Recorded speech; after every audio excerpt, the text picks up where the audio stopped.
Yeah. And so today, we want to talk. We'll be talking on the theme. Um, we'll be talking about um, uh, building marriage on love and grace. Building marriage on love and grace. That's what I want.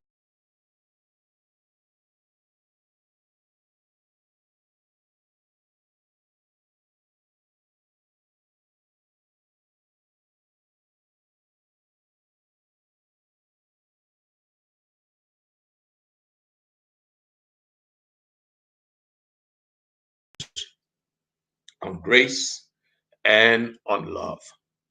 On grace and on love. You can share the program. You can also find us on YouTube. I've been trying to connect the Instagram, but I think we're having some technical, not technical, yeah, technical because apparently I really don't know, what to press there. So yes, it's more of technical. So and then we're having some technical issues. So yep, um, that's what it is. So yeah, you can just share the program, invite others, to just be a part of the show, and we'll be very glad you did. Be very glad you did. So today we want to talk about building marriage on love and grace. Building marriage on love and grace. Building marriage on love and grace. Um, how? That's what we want to look at. Build marriage on love and on grace. Building marriage on love and on grace. Now, in First Corinthians chapter 13, verse 4 to 7. First Corinthians chapter 13, verse 4 to 7. It says, love is patient. That's what it says. It says, love is patient. Love is kind. Love is patient. Love is kind. It does not envy. It does not boast. Is not proud. It does not dishonor others. It is not self-seeking. It is not easily angered. It keeps no record of wrongs. Love does not delight in evil, but rejoices with the truth. It always protects. It always trusts. It always hopes, and it always persevere. Always persevere. And also in Ephesians 4:32, it says, be kind and compassionate to one another, forgiving each other, just as Christ forgave you. Just as Christ forgave you. So the first thing is understanding love and marriage. That's the first thing. Understanding love and marriage. Understanding love and marriage. That's the first thing. Now, love is a choice, not just a feeling, it's a choice. Um, feeling fluctuates, but love is committed. Is commitment to act in the best interest of your spouse. Okay. So you talk about understanding love and marriage. The first thing is that love is a choice. Love is a choice, not just a feeling. It is a choice. Now, feeling changes, right? Feeling fluctuates. But love is a commitment to act in the best interest of the other person, act in the best interest of the other person or your spouse. Now, when we're talking about love in marriage involves a couple of things. Love in marriage involves a couple of things. Love in marriage involves patience.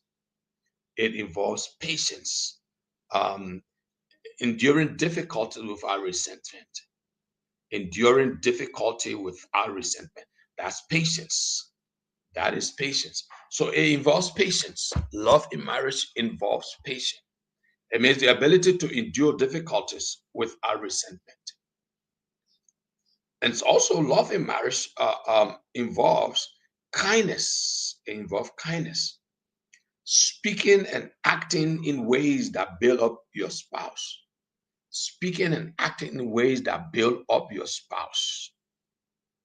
So it involves kindness, speaking ways that builds up and that builds up and build up your spouse. Speaking in ways that build up your spouse. But love also involves humility. Love also involves humility. Um, Humility is putting your spouse's needs before your own, putting the needs of your spouse before your own. That's humility. Humility. But also, love also involves faithfulness. Faithfulness. It involves faithfulness, full of faith, faithfulness.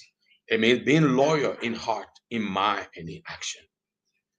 It involves faithfulness, which means you must be loyal in mind, in your heart, and in action. That's faithfulness. That is faithfulness. So, but then we can look at the role of grace. What is the role of grace? Now, we just look at love, right? We say love is a choice. It is not a feeling. It's not just a feeling because feeling fluctuates, but love is a commitment to action in the best interest of your spouse. Commitment to action in the best interest of your spouse. And it involves four things. It involves patience, it involves kindness, it involves humility, and it involves faithfulness. So now we can look at the role of grace. The role of grace. Grace is a merited favor. Grace is a merited favor. In other words, giving love, forgiveness, and kindness, even when it's hard, even when it's not deserved, even when it's not deserved. So grace is a merited favor. So it means you must give love, forgiveness, and kindness, even when it is not deserved. Now, understand that marriage is a place where imperfections collide. Marriage is a place where imperfection collides. So grace is essential. Grace is essential because marriage is a place where imperfection come head on, where imperfection come head on. So then that means it means grace is essential. Grace is important. Grace is important because that is the place. Marriage is where imperfection comes head on, where imperfection collides.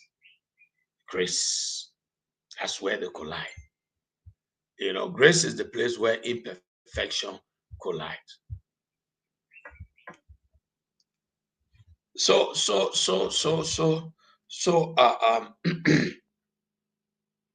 so grace is essential because when two imperfect people meet, it will take grace because that imperfection. That where two imperfection collide, so it will take grace. Now examples of grace in marriage. Let's look at some examples of grace in marriage. Some example of grace. Now, forgiving repeated mistakes without holding grudges. Forgiving repeated mistakes without holding grudges. Yeah. You must be able to forgive repeated mistakes without holding grudges. Yeah, without holding grudges. You must be able to forgive repeated mistakes without holding grudges.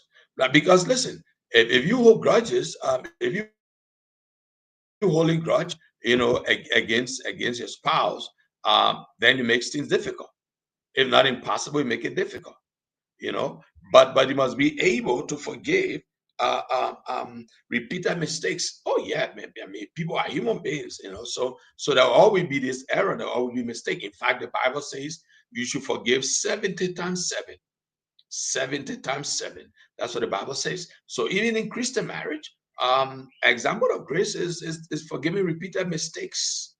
Forgiving repeated mistakes without holding grudges, without having to remind the person, without having to make reference to that mistake every time there's a situation, without making reference every time there's a situation, without making reference. Because you see, if you don't forgive, then it makes things You makes things even more challenging.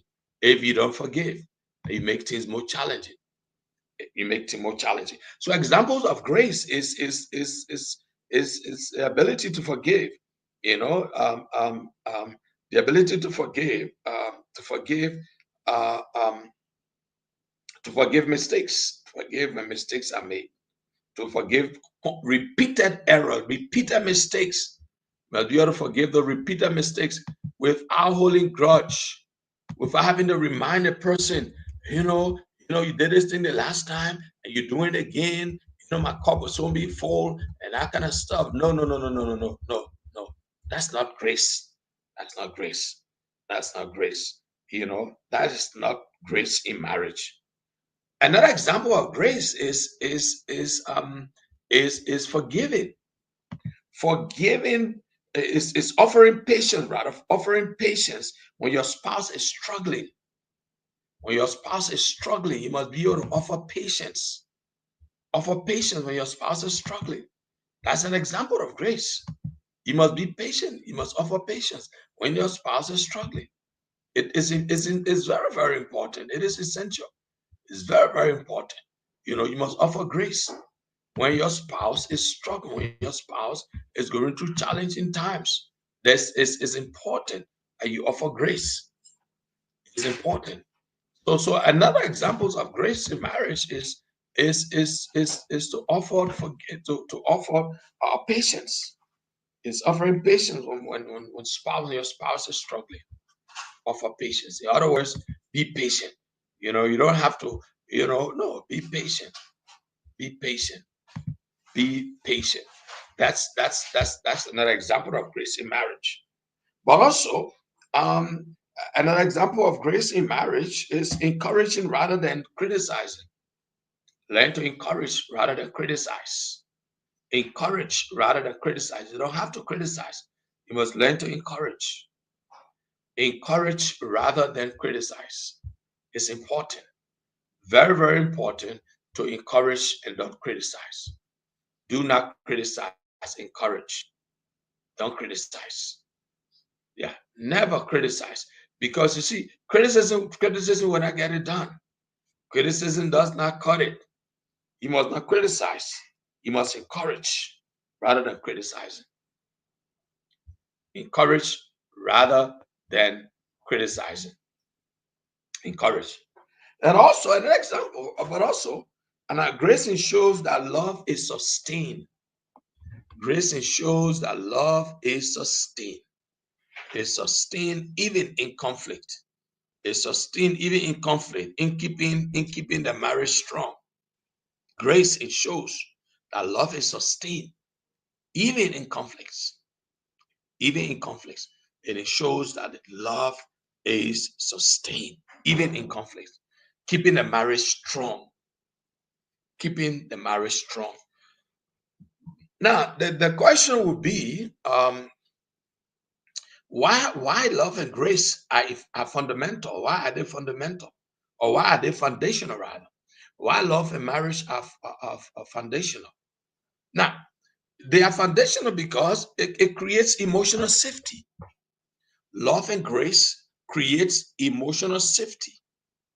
A spouse who feels loved and forgiven can be authentic without, a fear of judgment, without fear of judgment. So yes, love and grace are foundational because they creates emotional safety. It creates emotional safety because once you feel loved and forgiven, you can become authentic without fear of being judged, of being judgmental, of judgment. Okay. Again, love and grace is important. Are foundational because it promotes unity. It promotes unity. Now, grace prevents resentment from building and keeps hearts close. It prevents resentment from building and keeping the heart close. That's what is important. It promotes unity. Grace and love promotes unity. Another reason why grace and love are foundational is because they reflect God's character. Grace and love reflects the character of God. Christ's love for the church is patient. Christ's love for the church is kind.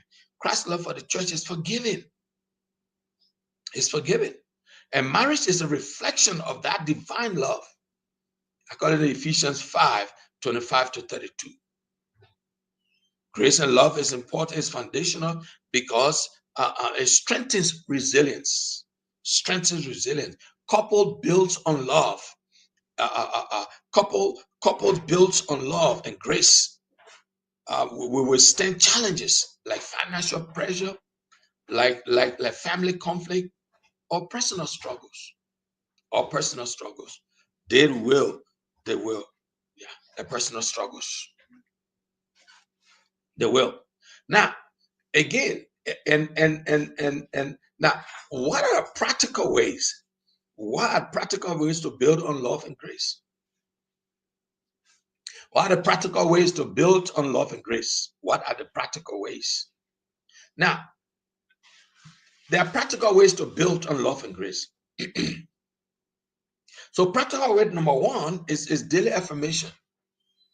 Practical way number one is daily affirmation. Daily affirmation.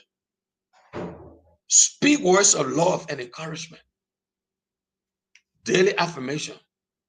Speak words of love and encouragement. Affirm. Tell your spouse, what they've done. Tell them how, how you appreciate them. Speak words of love and affirmation. Quickly forgive. Quickly forgive. Listen, don't let offenses fester. Offer grace as Christ forgive you. Don't let offenses linger on. No. Forgive as quickly as you can, just as Christ forgive you. Another practical way of building love and grace is serve each other. Serve each other. Serve each other. Listen, small acts of kindness, right? Small acts of kindness. Small acts of kindness express love and build trust. Small acts of kindness express love and build trust. Yeah, expel love. So serve each other. Be serviceable. Serve each other. Because you might say it's small, but small acts of love and kindness expresses small acts of kindness expresses love and build trust. It expresses love and it builds trust. How can you build on love and grace in a practical way? Listen with compassion. Listen with compassion. Hear your spouse's heart without judgment. Hear what they have to say. You don't have to be judgmental. No, you don't have to be judgmental. Hear them out without being judgmental. How to build practical ways to build love and grace? Pray together. Pray together. Invite God's love and grace to flow into your marriage. Invite God's love and His grace to flow into your marriage. Invite God's love to flow into your marriage. How to build practical ways to build love and grace in a marriage? Celebrate strengths. Celebrate strength. Focus on what your spouse does well rather than focusing on their flaws. Focus on what your spouse does well. Yeah. You celebrate their strength. Don't celebrate where they're weak. No, celebrate their strength. Celebrate their strength. Celebrate their strength. Celebrate their strength. It is very important. Very, very important. Celebrate the strength of your spouse.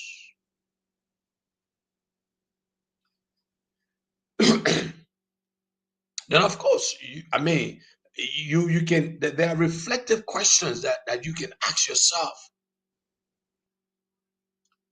Do I practice love as a commitment or rely merely on feelings? Do I practice love as a commitment or do I rely merely on feelings? Because that's what it is. Because remember now, we look at love and grace. Look at love and grace. And I said love is a choice, not just a feeling. No, love is a choice, not just a feeling. Because you know what? Feeling can change, feeling can fluctuate. But love is a commitment to act in the best interest of your spouse. Love is a commitment to act in the best interest of your spouse. On the other hand, feelings fail, feeling fluctuates. You might feel good today, don't feel good tomorrow. So it's love is a choice, not just a feeling. It's not just a feeling. It is a choice, not just a feeling. And that's what I said.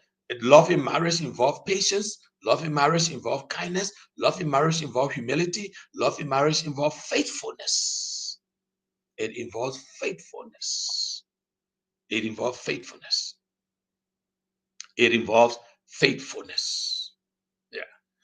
And if you're just joining us, this is Marriage in the Family, and we here every Tuesdays and Thursdays and Saturdays. Um, Tuesday, Thursdays, and Saturdays.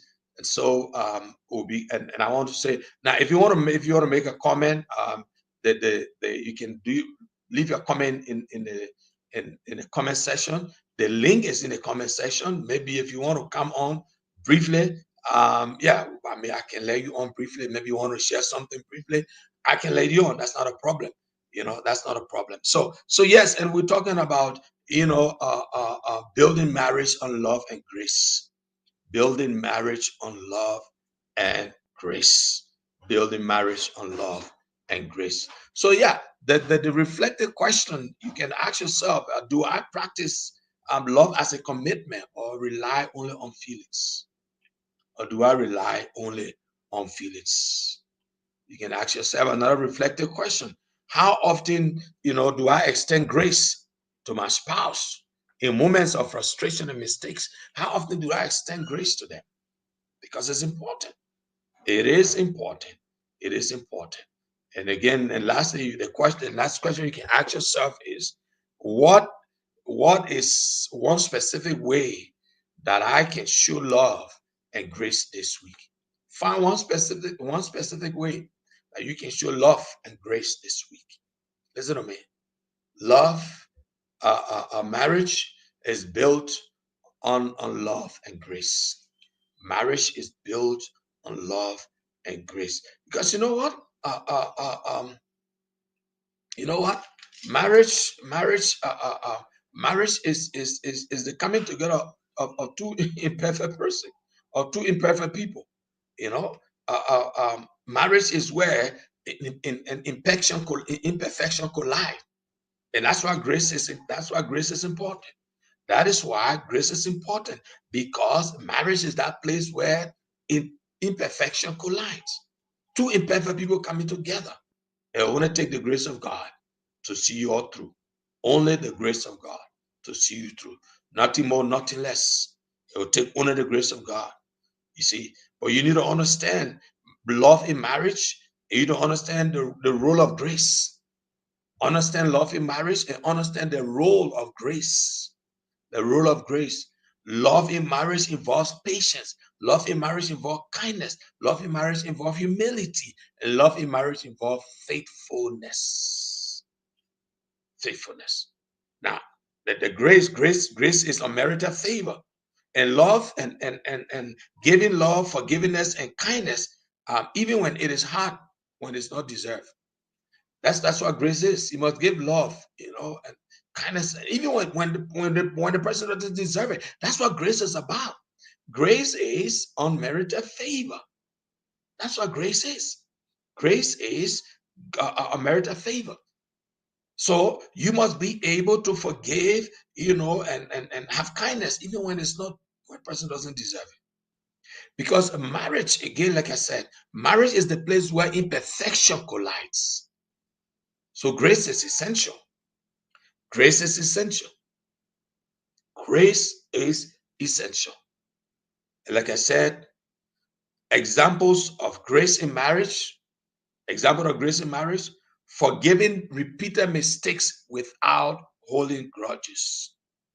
Forgiving repeated mistake. Oh yeah, you might say, well, why they got to keep doing it over and over? Why they got? Well, again, um, sometimes might not be the same mistake, but of course, maybe the person keep making the same mistake over and over.